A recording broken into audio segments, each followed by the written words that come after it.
CID పోలీసులు నమ్మదగిన సమాచారం మేరకు ఒక ఎక్స్ హామ్స్టర్ అనే ఒక వెబ్సైట్ ఉంది. దాంట్లో ఎక్స్ హామ్స్టర్ లైవ్ అని కూడా ఉంటుంది. అది సైప్రస్ అనే దేశానికి సంబంధించిన వెబ్సైట్. అది భారతదేశంలోని నిషేధించబడిన వెబ్సైట్. దాంట్లోని లైవ్ కంటెంట్ అంటే అడల్ట్ కంటెంట్ వీళ్ళు ప్రొడ్యూస్ చేయడం, ఆ వెబ్సైట్కి దాన్ని వీళ్ళు సప్లై చేయడం, దాని ద్వారా క్రిప్టో కరెన్సీ ద్వారా నగదు సంపాదించడం. అదేవిధంగా దీంట్లోని మొత్తం 3 వ్యక్తులు మేము అరెస్ట్ చేయడం జరిగింది. గణేష్, జ్యోత్స్న అండ్ లూయిస్ అనే వ్యక్తుల్ని. వీళ్ళు అడల్ట్ కంటెంట్ స్వచ్ఛందంగా వాళ్ళకి సప్లై చేయడం వల్ల, అదేవిధంగా క్రిప్టో కరెన్సీ ద్వారా వాటి ద్వారా కూడా డబ్బులు సేకరించడం జరిగింది.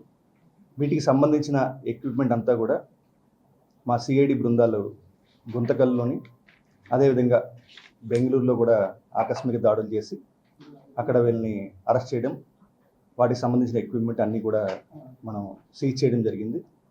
దీంట్లో 3వ ముద్దాయి లూయిస్ అనే వ్యక్తి గుంతకల్లోని ఒక కాల్ సెంటర్ నడుపుతూ దాంట్లోని కొంతమంది అమ్మాయిలను కూడా అతను ట్రాప్ చేసి వాళ్ళ చేత బలవంతంగా ఈ అడల్ట్ కంటెంట్ వచ్చేలాగా అతను చేయడం జరుగుతుంది. అతను కూడా మనం రిమాండ్ చేయడం జరిగింది. ఈ భవిష్యత్తులోని అందరూ కూడా అప్రమత్తంగా ఉండాలి. సైబర్ స్పేస్లో చాలా నేరాలు జరుగుతున్నాయి. సైబర్ స్పేస్లో జరిగే నేరాలని ప్రజలందరూ గమనించాలి. ఎటువంటి నేరాలు మీ దృష్టికి వచ్చినా సరే 1930కి కాల్ చేసి మాకు చెప్పాలి. ఈ 1930 నేషనల్ కాల్ సెంటర్ నెంబర్. అది ప్రతి నెంబర్ కూడా మాకు ల్యాండ్ అవుతుంది. సిఐడిలో కూడా మాకు ప్రత్యేకంగా I4C అని చెప్పేసి ఒక విభాగం ఉంది. ఆ విభాగంలో 24/7 మేము అందుబాటులో ఉంటుంది. మా కాల్ సెంటర్ వర్క్ అవుతుంది. 1930కి సమాచారం ఇవ్వాల్సిందిగా, అందరూ అప్రమత్తం ఉండాల్సిందిగా మేము కోరుతున్నాం. సో ఈ కేసులో కూడా ఈ ఎక్స్ హామ్స్టర్ అనే కంపెనీ ఏదైతే ఉందో వాళ్ళ మీద కూడా చర్యల కోసం నేషనల్ ఏజెన్సీస్తో సంప్రదించబోతున్నాం. వాళ్ళకు కూడా త్రూ కరెస్పాండెన్స్ ద్వారా వాళ్ళ మీద కూడా చర్యలు అలా తీసుకోవాలి. ఈ కంటెంట్లోని ముఖ్యంగా పిల్లల్ని కూడా దింపే అవకాశం ఉంది. ఈ చైల్డ్ పోర్నోగ్రఫీ కూడా జరిగే అవకాశం ఉంది. కాబట్టి మేము చాలా కఠినంగా దీని మీద వ్యవహరించబోతున్నాం. ఈ చైల్డ్ పోర్నోగ్రఫీ ఇటువంటి విషయాలు కూడా చాలా కఠినంగా భారతదేశంలో చట్టాలు ఉన్నాయి. ఈ పనులన్నీ చేయొద్దని చెప్పేసి, ఇటువంటి పనులు ఎక్కడైనా జరుగుతుంటే మాకు సమాచారం ఇవ్వాల్సిందిగా 1930 ఈ సమాచారం ఇవ్వాల్సిందిగా అందరికీ విజ్ఞప్తి చేస్తాం.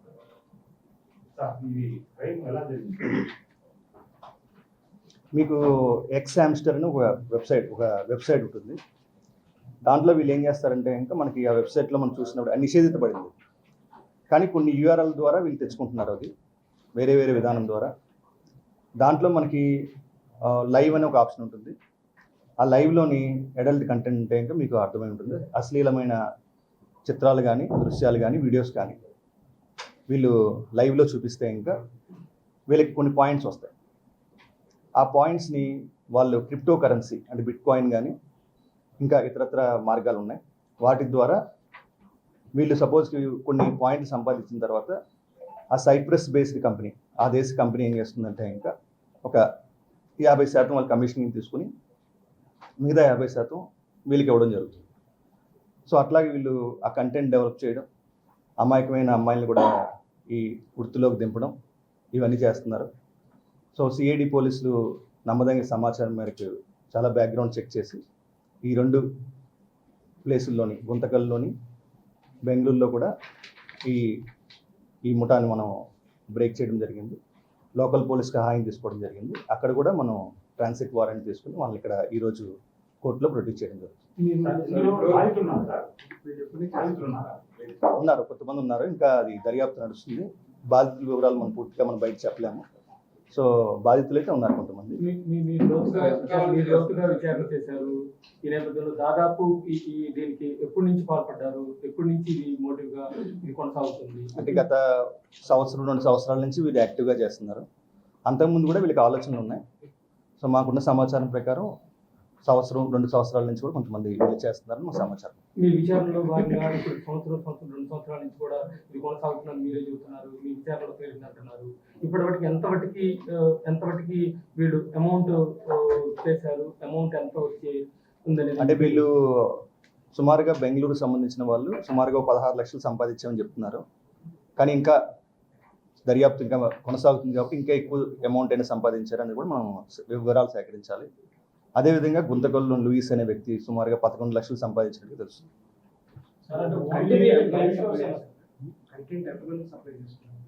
అంటే కంటెంట్ అంటే ఇంకా లైవ్లో వచ్చిన వాళ్ళు ఆ లైవ్లో కొనుక్కుంటారు.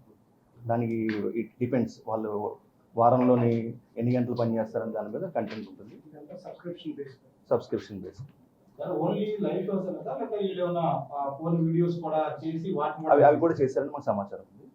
ఫోన్ వీడియోస్ ఉంది, అదేవిధంగా లైవ్ కంటెంట్ కూడా ఇచ్చారని సమాచారం. వాటిలో పాల్గొనే అమ్మాయిలు అంటే బలవంతంగా చేసి చేస్తున్నారా లేకపోతే వాళ్ళని ప్రలోభ పెట్టి తర్వాత డబ్బులు ఇచ్చి బలవంతం చేసి ఒకసారి అలవాటు అయిన తర్వాత బయట పెడతామని భయపెట్టి ఇట్లా రకరకాల కార్యక్రమాల ద్వారా వాళ్ళని దీంట్లో దింపుతున్నారు.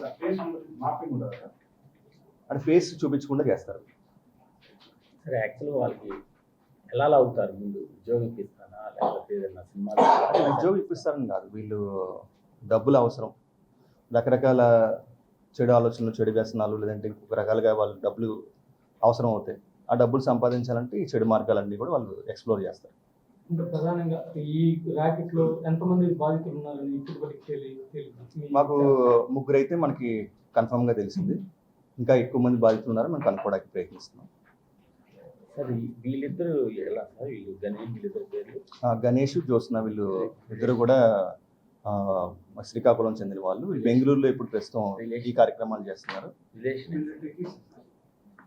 సో వీళ్ళు అంతకుముందు విద్యార్థులు, ఇప్పుడు ప్రస్తుతం అక్కడ ఉద్యోగ రీత్యా బెంగళూరు వెళ్ళడం జరిగింది. అటు సైప్రస్లో వాళ్ళ దేశంలో అఫీషియల్ అయి ఉండొచ్చు, బట్ ఇండియాలో ఈ వెబ్సైట్ బ్యాన్ చేయడం జరిగింది. మన డిపార్ట్మెంట్ ఆఫ్ టెలికమ్యూనికేషన్ ద్వారా 100 వెబ్సైట్లు మనం ఇండియాలో బ్యాన్ చేయడం జరిగింది. దాంట్లో ఒక వెబ్సైట్ ఎక్స్ హామ్స్టర్ లైవ్. వీళ్ళ రిలేషన్ ఏంటి సార్? వీళ్ళిద్దరు వాళ్ళు దగ్గర బంధువులు అని చెప్తున్నారు. ఇద్దరు బెంగళూరులో జాబ్ చేస్తున్నారు. బెంగళూరు చేస్తారు. సాఫ్ట్వేర్ చేస్తున్నారు. అంటే బెంగళూరులో ప్రస్తుతం ఏ జాబ్ చేయట్లేదు, ప్రస్తుతం ఈ పనిలో ఉన్నారు. వాళ్ళు గ్రాడ్యుయేట్స్ అయ్యారు, ఇంజనీరింగ్. సార్, వీళ్ళిద్దరికి వచ్చిన ఆలోచన లేదా ఇంకా ఏదైనా పెద్ద చైన్ నెట్వర్క్? అంటే ఇది ఇంకా మేము ఇంకా డీప్గా దర్యాప్తు చేయాలి. దర్యాప్తు నడుస్తుంది. అదేవిధంగా మనకి మిగతా కేసులో, గుంతకల్ కేసులో కూడా దర్యాప్తులో కొన్ని అంశాలు బయటపడ్డాయి. వాటి మీద కూడా పూర్తిగా ఇంకా లోతుగా విశ్లేషణ చేయాలి. మళ్ళీ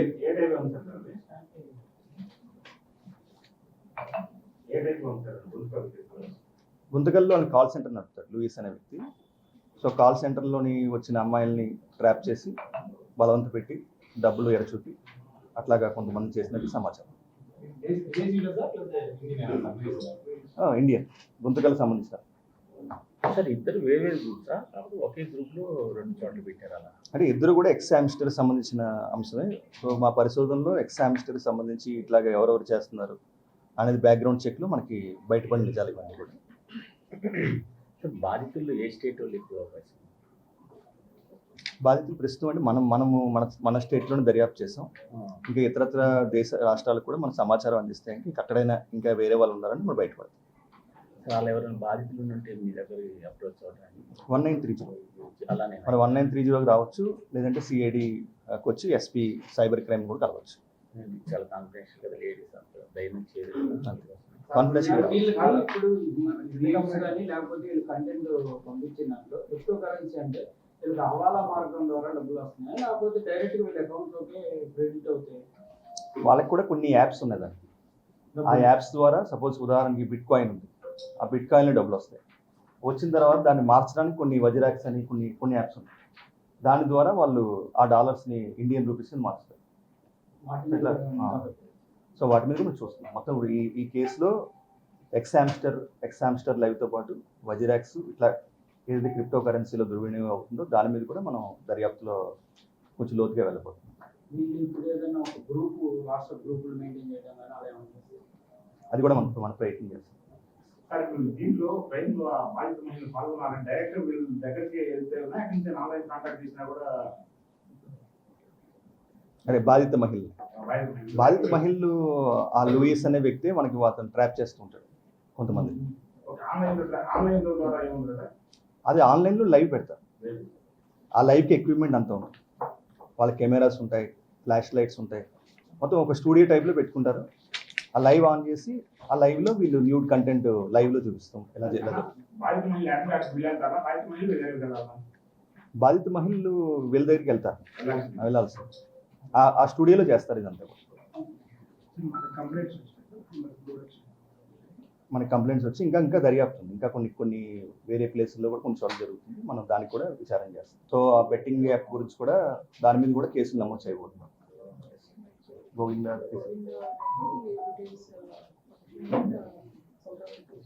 అదే ఇంకా మన డీటెయిల్స్ దర్యాప్తు అయింది. డీటెయిల్స్ తర్వాత మేము ఇస్తాం. సంబంధం ఏమో ఏ విధమైన సంబంధం లేదు. బెట్టింగ్ యాప్స్ ఎన్ని కేసులు రిజిస్టర్ అయింది సార్? డేటా మీకు ఇస్తాం. ఇస్తాం మేము డేటా. సో ఇంకొకటి ఏంటంటే అందరికీ ఒక విజ్ఞప్తి ఏంటంటే ఇంకా ఇప్పుడు సైబర్ స్పేస్ అనేది చాలా కలుషితం అవుతుంది. అంటే రకరకాల వ్యక్తులు దాంట్లోని దూషణలు చేయడం, అదేవిధంగా అశ్లీలంగా ప్రవర్తించడం ఇవన్నీ జరుగుతున్నాయి. సో యువత అంతా కూడా కొంచెం అప్రమత్తంగా ఉండాలి. సైబర్ స్పేస్లో మేము చాలా కేసులు నమోదు చేస్తున్నాం. అందరూ తెలుసుకోవాల్సిన విషయం ఏంటంటే ఇంకా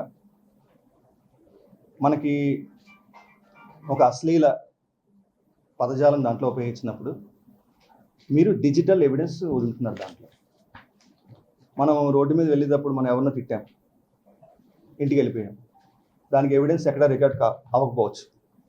కానీ డిజిటల్ కంటెంట్లో ఎవిడెన్స్ అంతా కూడా రికార్డ్ అయిపోతుంది. మీరు 10 సంవత్సరాల తర్వాత అయినా 50 సంవత్సరాల తర్వాత మీ ఎవిడెన్స్ అలాగే ఉంటుంది. సో యువత తెలిసి తెలియక లేదంటే ఇంకా తెలిసే ఎవరి మీద అభిమానంతోనో ఇంకో రకంగా దాంట్లో మన భావజాలం మీద మనం ప్రేమను పెంచుకొని ఇలా చేయడం వల్ల మనకి ఏమవుతుందంటే ఇంకా వాళ్ళు డిజిటల్ ఎవిడెన్స్ మనకు దొరుకుతుంది. ఇప్పుడు సిఐడి కూడా మేము చాలా సైబర్ కమాండోస్ అనేవన్నీ కూడా ట్రైనింగ్ తీసుకుంటున్నాం. చాలా సైబర్ క్రైమ్లో ఇన్వెస్టిగేషన్ కూడా చాలా బలోపేతం చేస్తున్నాం.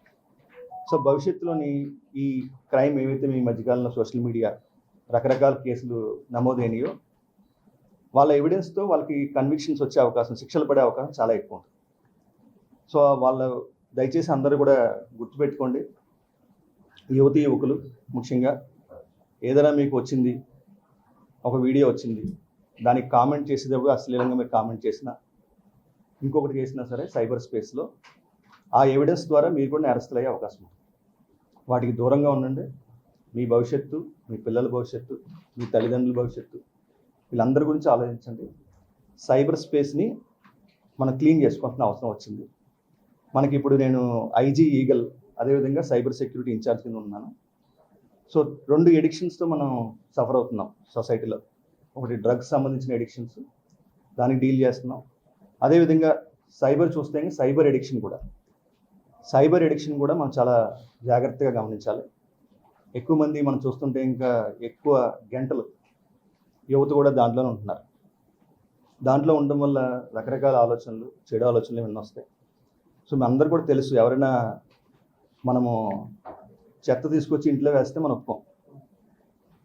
మన ఇంట్లో వేస్తే చెత్తను మనం ఒప్పుకోనప్పుడు మన మెదడులో చెత్త వేస్తున్నారు, డిజిటల్ చెత్త. దాని డిజిటల్ కంటెంట్ అంతా కూడా అవసరం లేని కంటెంట్ మన ఫోన్లోకి వచ్చేస్తుంది, సోషల్ మీడియాలో. సో ఏది చూడాలి, ఏది చూడకూడదు, ఏది చూడడం వల్ల మనం ఇన్ఫ్లుయెన్స్ అవుతున్నాం, దానివల్ల మనకు వచ్చే నష్టాలు ఏంటి. మనం ఒక్కసారి మనం కేసులో మనం ఇరుక్కుని జైలు పాలైతే దానివల్ల వచ్చే నష్టాలు ఏంటి, మనకి మన కుటుంబానికి వచ్చే ప్రమాదాలు ఏంటి, తర్వాత పిల్లలకు వచ్చే ప్రమాదాలు ఏంటి. పిల్లలు ఎక్కడ చదువుకుంటారు, తండ్రి ఫలానా సోషల్ మీడియా కేసులో దీంట్లో అరెస్ట్ చేయడం చెప్తారు. అతను ఒక 10 రోజులకు 15 రోజులకు బెయిల్లో రావచ్చు బయట.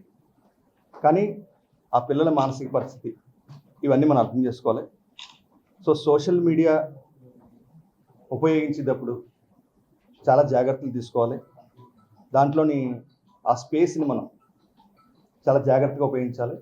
పొరపాటును కూడా మీరు అశ్లీల పదజాలం కానీ, ఒకరు దూషించడం కానీ, ఒక కుటుంబ సభ్యులు కానీ, ఇంకోళ్ళు కానీ ఎవరైనా కావచ్చు, సో చేయడం కానీ చేయకూడదని మేము ప్రత్యేకంగా విజ్ఞప్తి చేస్తున్నాం. అదేవిధంగా అటువంటి నేరాలు జరిగినప్పుడు దయచేసి 1930కి సమాచారం ఇవ్వాలి. అదేవిధంగా మీ అందరికీ తెలుసు, గత కొంతకాలంగా మనకి డిజిటల్ అరెస్ట్ అని ఇటువంటివి కూడా జరుగుతున్నాయి. అదేవిధంగా సైబర్ ఫ్రాడ్ చాలా జరుగుతున్నాయి, ఓటీపీ ఫ్రాడ్ జరుగుతున్నాయి, ఇన్వెస్ట్మెంట్ ఫ్రాడ్స్ అని కొన్ని వస్తున్నాయి. సో ఇవన్నీ కూడా ఎక్కడైనా సరే మీకు ఇటువంటి వాటిల్లో సైబర్ క్రైమ్లో కానీ మీరు బాధితులైతే ఇంకా 1930కి దయచేసి ఫోన్ చేయండి. ఫోన్ చేసి సమాచారం ఇవ్వండి. మీకు వెంటనే మనం I4C కాల్ సెంటర్ ద్వారా రెస్పాండ్ అయ్యి మీకు న్యాయం చేయడానికి మా టీమ్స్ మీకు సిద్ధంగా ఉన్నాయి. Thank you. 1930 సరైన న్యాయం జరగకపోతే ఎవరు కాంటాక్ట్ అవ్వచ్చు సార్? అంటే 1930లో మనము వచ్చిన వెంటనే అది మళ్ళీ పోలీస్ స్టేషన్కి మనం పంపించడం జరుగుతుంది. దాని కంటెంట్ అంతా కూడా మనం స్క్రూటినైజ్ చేస్తాము. చేసిన తర్వాత జరుగుద్ది. సో మీరు 1930లో మీకు సంప్రదించండి. ఎక్కడైనా ఎవరైనా సరే అటువంటి చాలా సంప్రదించారు, అలాగే ఆ రోజు రిసీవ్ చేసుకున్నారు, వాళ్ళని ఫోన్ అంటున్నారు, ఆ తర్వాత దాని ఫాలోఅప్ ఉంటుంది. దానికి సంబంధించి పక్కన అప్డేట్ ఎవరు ఉన్నారు? మీరు సిఐడి కూడా రావచ్చండి. ఎస్పీ సైబర్ క్రైమ్ ఉన్నారు ఇక్కడ, కృష్ణప్రసన్న గారు. సో అట్లాగే I4Cలో ఎక్కడైనా మీకు మేము కంప్లైంట్ ఇచ్చాము కానీ చర్యలు లేవు, ఎఫ్ఐఆర్ లేదు అని ఎట్లా ఉంటే ఇంకా మాకు సంప్రదించండి. సిఐడికి విభాగానికి రావచ్చు. We will take care of that. యాక్చువల్గా Head office. వాస్తవం ప్రాక్టికల్గా ఏమవుతుందంటే మామూలు కేసుల కన్నా సైబర్ కేసులు పెరిగినాయి ఓవరాల్ స్టేట్లో. గ్రౌండ్ లెవెల్లో సైబర్ ప్రత్యేకమైన స్టేషన్లు ఇంతవరకు ఇవ్వలేదు. ఏదైనా కూడా ఏమంటున్నారంటే స్టేషన్కి వెళ్తేనేమో ఎస్పీ ఆఫీస్కి వెళ్ళండి, లేదా 1930 వచ్చేయమంటున్నారు. 1930లోకి ఏమో డైలీ వేలలో వచ్చేప్పుడు వాళ్ళు ఓకే రిసీవ్ చేసుకుంటున్నారు కానీ తర్వాత ప్రోగ్రెస్ దాని గురించి అప్డేట్ ఇచ్చే పరిస్థితి లేదు. అందుకోసం ఇప్పుడు మీరు తప్పకుండా దీన్ని పరిశీలిస్తాం. సిఐడికి మీరు రమ్మన్నారు, మీరు మామూలు రోజులు వచ్చి చూడండి, కామన్ మ్యాన్ గా సిఐడికి వస్తే లోపలికి వచ్చి దానికి రిప్లై చెప్పే పరిస్థితి లేదు. ఎందుకంటే వాళ్ళకుండే వర్క్ 1930 కూడా ఎలా పనిచేస్తుంది, దాంట్లో ఇలా మీకు చెప్పినట్టుగా ఏమైనా బాధితులు ఉంటే మేము దాన్ని పరిశీలిస్తాం. స్టేషన్స్ కూడా ప్రతి జిల్లాకి ఒకటి ఏర్పాటు చేస్తున్నారు. అది కూడా ఇప్పుడు ప్రోగ్రెస్ లో ఉందండి. 26 జిల్లాల్లో 26 సైబర్ క్రైమ్ పోలీస్ స్టేషన్స్ అవ్వాలని ప్రపోజల్స్ ఆల్రెడీ గవర్నమెంట్కి వెళ్ళిపోయి ఇప్పుడు మనకి స్పీడప్ చేస్తాం. మరిన్ని వీడియోస్ కోసం ఛానల్ ని సబ్స్క్రైబ్ చేయండి. లేటెస్ట్ అప్డేట్స్ కోసం వాట్సాప్ ఛానల్ ని ఫాలో అవ్వండి. అండ్ లింక్ డిస్క్రిప్షన్ లో ఉంది.